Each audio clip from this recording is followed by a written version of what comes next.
year and a half ago when I took this job, I said that our vision was to revamp every single thing in this program, from how we do business to training table to the day-to-day business, recruiting, having a foundation of a 4-hour radius, building this thing with great people, and recruiting it and doing it in the right way, not going the JC route, not doing the quick fix.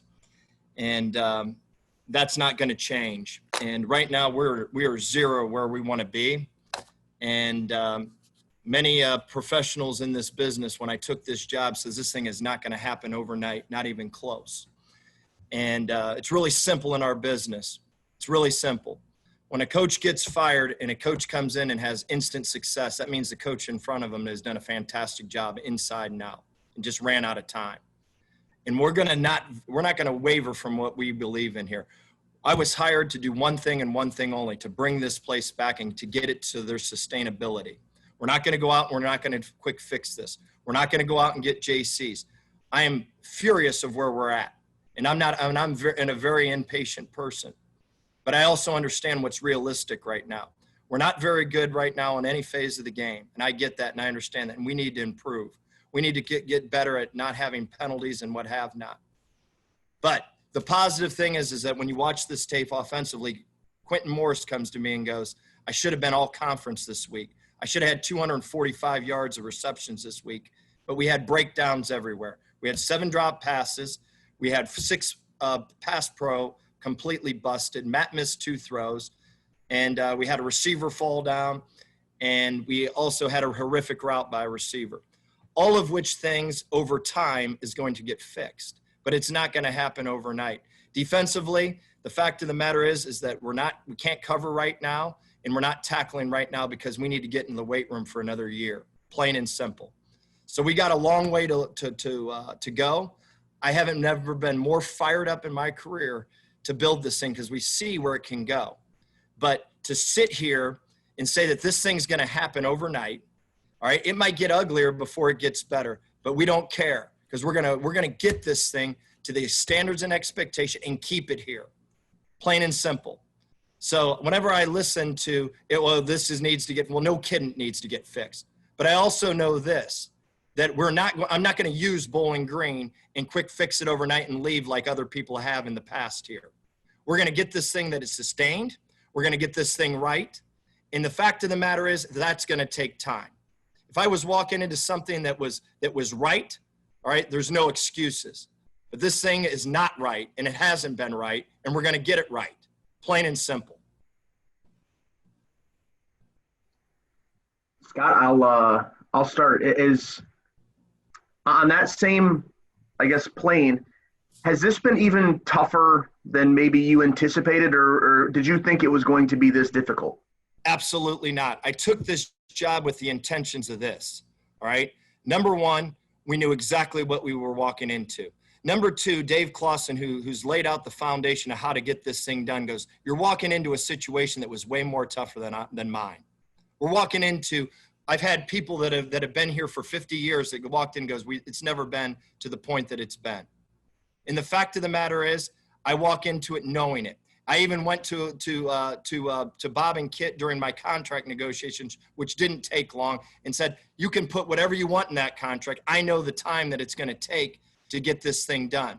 So to sit here and say that we're going to wave a magic wand during a pandemic year and get it completely the way that we want it, that is so not even a football smart guy would never even think that. So we're going to bust our tail to get this thing back. All right.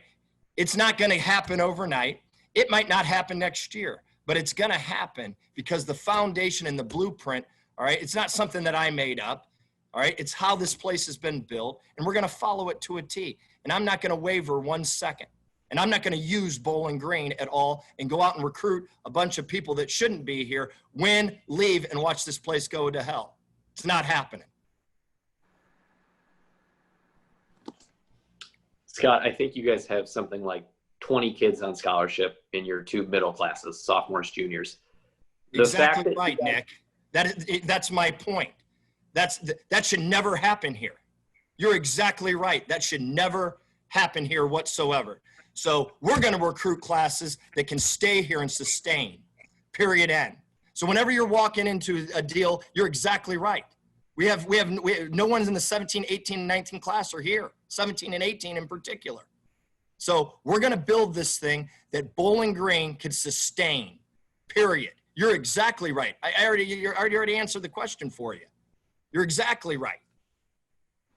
Just the fact that you guys resisted doing anything with like the transfer route, how much of that is the fact that what we are seeing right now? The fact that you guys decided you were going to go 100% young?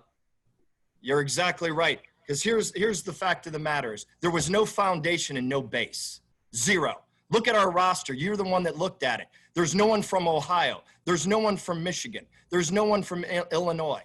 All right? We're going to build this recruiting base in 220 and 221 like no other in high school. And then once it's our time to win, we're going to go out and we're going to get our missing pieces. But you bring missing pieces into a locker room. How do you develop that locker room whenever there's going to be a transfer in there for 1 or 2 years max? There's no such thing as building the team and a foundation of how you do business. You're exactly right. Again, go down that path. We can do it. We can go get transfers. We can go get JC guys, and Bowling Green's not going to benefit that from down the road. You're beyond right.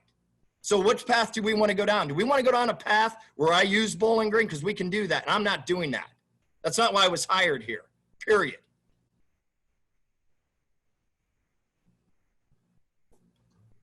Scott, I guess I'll ask you: is there something that tipped you off that has you fired up today? That has you frustrated? The fact of the matter is we're going to stick to the plan. And what's so cool about watching this debacle that we watched yesterday is when I'm in there with those offensive kids, and in particular, some of those young kids are going to be fantastic football players, and they know how close we are. Believe it or not, for as ugly as that was, for as gross as that was, I've had players come and go, we should have been 18 for 22 in the throw game. What are we talking about? All right. We've had 7 drop balls. We got to clean that up. The things that I'm most disappointed with are the things that we control. All right. The penalties were absolutely ridiculous.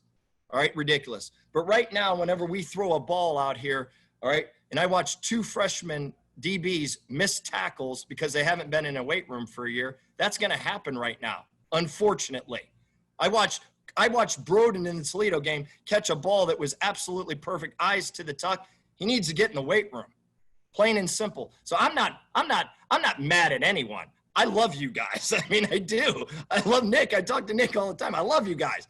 But my message is quite clear. I'm not wavering. All right. I refuse to do that. That's not why I was hired here. It was to build this thing back the right way. And whenever I sit and I go, okay, let's be selfish. Let's go recruit JC guys, build transfers in here and leave. That's not how I was hired. That's not even remotely why I was hired. I was hired here to methodically bring it back, get a foundation of people in here, recruit my tail off in the Midwest, bring it back to the people that Bowling Green has won with, and go through a little bit of hell and a little bit of misery to get it right. And to get it right for Bowling Green in a level that is way bigger than me. Way bigger than me. Whenever I walk out of here, I want to be able to walk out like Dave Clawson did and go, wow, it's built. And unfortunately, it wasn't kept going. Plain and simple. Scott, I think the thing that a lot of fans don't get to see the ins and outs of, they see most of your MAC games have not been competitive. Could you just answer, like, was Bowling Green like that far away from being competitive in the MAC, in your opinion? And how long do you expect this to take before you guys are getting in games again? What we're going to do is this. We're going to take the kids that we have right now, and we're going to coach our ass off on them inside and out. We're going to coach our tail off on them. We're going to try to make them as good as we possibly can. We're going to build our younger kids. We're going to recruit another great class, and we're going to get it to where we want to go. All right? Plain and simple. I mean, that's what we're going to do. I mean, that's how we're going to do it, and that's how we're going to build it. But to sit here and go coulda, shoulda, woulda, I'm not doing that. But I also know exactly where we're at. And for me to sit here publicly and say exactly where we're at, I'm not going to do that. I'm not doing that to our kids. I'm not doing that to anyone. All right. We're going to take the kids we have here. We're going to get them as best we possibly can. We're going to recruit our tail off. We're going to develop those kids. These kids that we just recruited in this 220 class, whenever they got to go trot on that field, they're going to be really good. They need time and they need weight room. And so does the 21 kids that we're going to do. And then we get through two to three solid classes. We'll be where we want to be. We'll be exactly where we want to be. And Nick, we're not going to be sitting here going in 17, 18, there's no one here. Well, no kidding, there was no one here. Half of them got run out of the program. We moved along, I don't know how many kids last year. So, I mean, we don't want it to be like that. And we're not going to have it be like that. It's going to be sustainable. But the only way that you can get through that is recruiting in time. Plain and simple. Now, do I want to play better? Heck yes, that's no excuse. We want to play better, absolutely. We're competitive people. We want it to look right. But we also have to have some common sense here too. Sorry, Nick. Let me just real quick. I want to ask you about Terrion Stewart again. I asked you after the game. Going back and watching the film, were there some things that he did in that game the other day that kind of excite you and think maybe he might be ready to go right now? Jordan, I get excited as all get out every single day watching some of these guys that we've brought in. Like, I get jacked out of my mind. Terrion Stewart ran the football as good as we've had a guy run the ball in a while. Claire's been hurt and all, and I was jacked out of my mind. We've seen it. He also got Matt McDonald killed twice. We had 2 touchdown passes right here. 2 touchdown passes. A walk-in. I mean, I could have still thrown it to this day. All right? There was another one that I could have thrown to Q that Alexis Loeffler could have thrown. And Terrion Stewart busted the protection. He's a freshman. My goodness gracious, all the great stuff that kid did. He was a rock star. But he doesn't know 74 protection yet. I mean, you got to get Matt McDonald killed. So that's where we're at right now. My goodness gracious. How exciting was it to watch Terrion Stewart run the football? I was so fired up. I'm going, oh my gosh, this is what a wide zone inside back is supposed to look like. Terry, did you see that? Oh my gosh, he upcut finally. Oh my gosh, he made a guy miss. He goes to the house. We run an inside zone which matched it. Unbelievable. And then we have to coach Terrion Stewart watching Matt McDonald. Not even like it's like we just missed the block. Didn't even see his guy come in protection and gets Matt McDonald killed when Q has 2 walk-in touchdowns that I could have thrown, literally.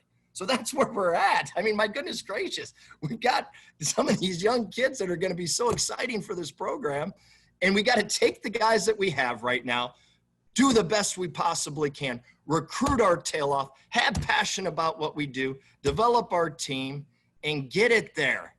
But to sit here and go, it's going to happen tomorrow? Okay, great. I mean, the professional people, before I took this job, go, Scott, do you know what you're doing here? And I go, yeah. Do you know how long that's going to take? And I go, yeah, it's going to take a little bit, but we're going to get there because we're going to do it the right way, and they're giving me time to do it the right way. And all these 21 kids that we're recruiting, they're like, we see it. We know what we're doing. We're going to come there and we're going to kick butt at Bowling Green. We're going to kick butt. We're going to get back to Bowling Green, the way Bowling Green's supposed to be. Bowling Green hasn't been the way it's supposed to be in 5 years. What are we talking about? So we're going to wave a magic wand and hope that a 220 class that has been here for basically 2 months is going to make it right. Like, what are we talking about? We got work to do, and I'm excited to do it, and I'm passionate, and gosh dang, how exciting was it to watch Terrion Stewart do that? It was awesome. So to answer your question, as good as that was, he got Matt McDonald killed twice. Killed, like literally killed. And I go, Terrion, you not only can run it here now, you see that Will linebacker that you're supposed to block? You got to block him, dude. And he's like, oh, man, I'll get him next time. Well, yeah, you know what? It's the first time he's seen a double plug Will Fire game in a game ever. So I went, okay, Terrion, all right, it's double mug. You got the Will to the free safety, yada, yada, yada. Coach, I'm all over. I can't wait till that opportunity comes again. So I was fired up for him. You know, that kid, it was awesome. He also got to learn some really great, valuable lessons in that game. You touched on it both after the game, and you'd said something in the Toledo game too, that you have never devoted this amount of time to the weight room in season. Never. What is the balancing act there versus what it should be and then what it is now? We're lifting a little bit harder, particularly with guys that are playing limited. You know, that's the difference. You know, normally during the season, guys that are redshirted, you're really heavy on. guys that are playing, you really keep into that same mode of, you're just trying to maintain strength. We're trying to build some strength right now, because the fact of the matter is we lost a ton of time. And what we got to do is we got to make up for time. And God forbid, I do this right now. As much as I want to get better right now, I'm on my hands and knees praying that our kids come back in January.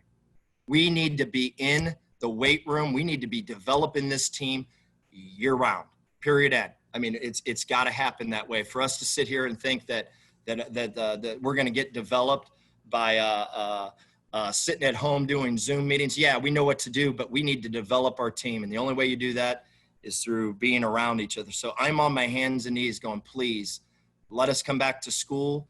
Let us be around these guys. I'm excited as I've ever been, Nick. And you know how I roll. I call a spade to a spade. When we, whenever there's something not right, I say it. But I've never been more excited to get this thing right ever. And that's the way our staff is. I'm not getting down. But I also lose my mind whenever there's not common sense being taken place.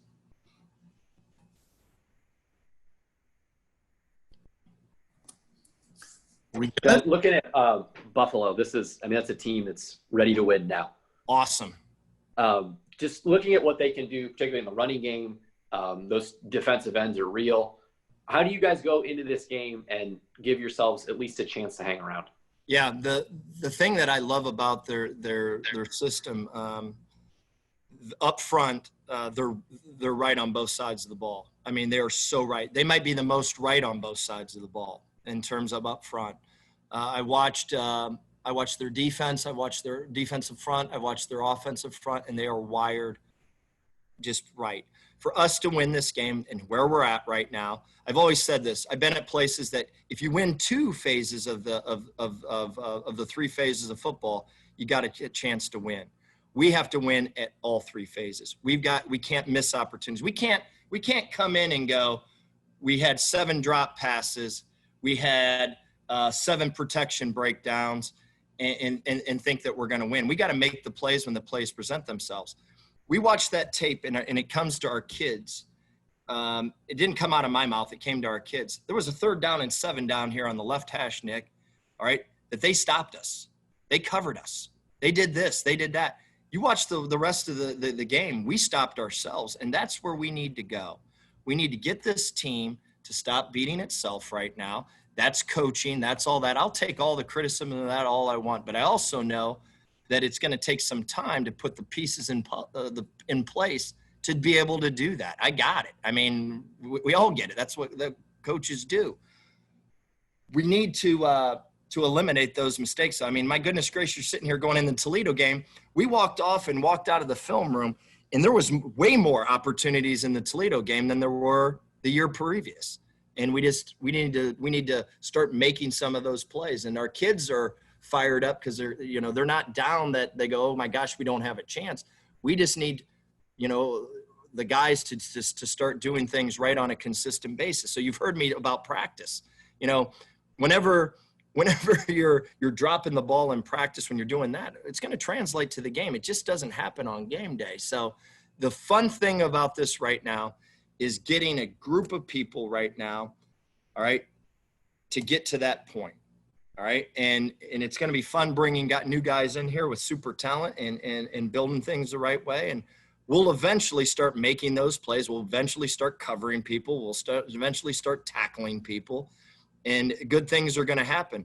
But we're not going to do that without doing it the proper way.